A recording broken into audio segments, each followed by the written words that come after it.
யுக்ரேனில் ராணுவ உட்கட்டமைப்பை குறிவைத்து ரஷ்யா தாக்குதல் நடத்தியுள்ளது. யுக்ரேனிய ராணுவ உட்கட்டமைப்பு, வான் பாதுகாப்பு ஏவுகணை அமைப்பு, ட்ரோன் சேமிப்பு மற்றும் ஏவுதளங்கள் மீது தாக்குதல் நடத்தப்பட்டதாக ரஷ்யா தரப்பில் தெரிவிக்கப்பட்டுள்ளது.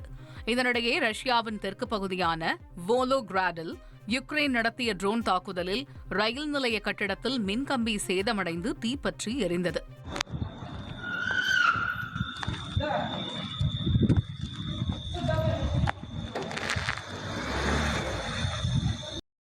பிலிப்பைன்ஸ் அதிபர் பெர்டினண்ட் ரொமுவால்டெஸ் மார்கோஸ் தனது முதல் அரசுமுறை பயணமாக டெல்லி வந்தடைந்தார். அவரை வெளியுறவுத்துறை இணையமைச்சர் பபித்ரா மார்கரெட்டா வரவேற்றார். இரு நாடுகளுக்கும் இடையேயான தூதரக உறவின் 75வது ஆண்டை குறிக்கும் வகையில் அவரது இந்த 5 நாள் பயணம் அமைந்துள்ளது.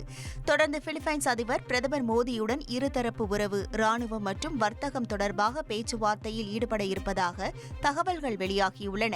குறிப்பாக இந்தியாவிடமிருந்து அதிக ராணுவ உபகரணங்களை வாங்க பிலிப்பைன்ஸ் திட்டமிட்டுள்ளதாக கூறப்படுகிறது.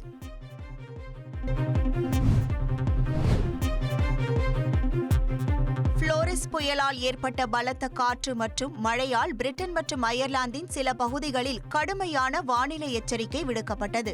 கடலில் ஒருபுறம் ராட்சத அலைகள் எழுந்த நிலையில் இன்னொரு புறம் கடற்கரை பகுதி முழுவதும் கருமேகங்கள் சூழ்ந்து இருண்டு காணப்பட்ட காட்சிகள் வெளியாகியுள்ளன. புயல் காரணமாக ஸ்காட்லாந்தில் கனமழை பெய்யக்கூடும் என்று எச்சரிக்கை விடுக்கப்பட்டுள்ளது.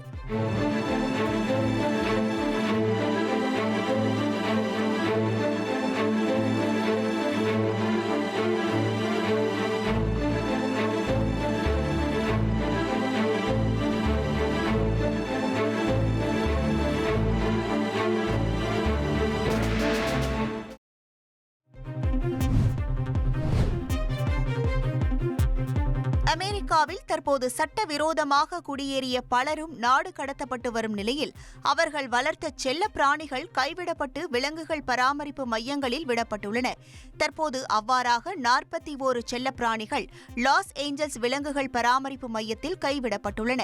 இந்த நிலையில் தாங்கள் நாடு கடத்தப்படலாம் என ஒருவர் நினைத்தால் தாம் வளர்க்கும் செல்ல பிராணியை தனது குடும்பத்தினர் அல்லது நண்பர்கள் யாரிடம் கொடுத்துவிட்டு செல்வது என மாற்று ஏற்பாடு குறித்து முன்னரே திட்டமிடும்படி லாஸ் ஏஞ்சல்ஸ் விலங்குகள் பராமரிப்பாளர்கள் கேட்டுக் கொண்டுள்ளனர்.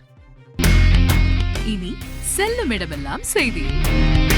தந்தி டிவியின் வாட்ஸ்அப் சேனலை ஃபாலோ பண்ணினா செல்லருக்கும் இடமெல்லாம் செய்தி. இதோ QR கோட் இப்பவே ஸ்கேன் பண்ணுங்க, ஃபாலோ பண்ணுங்க.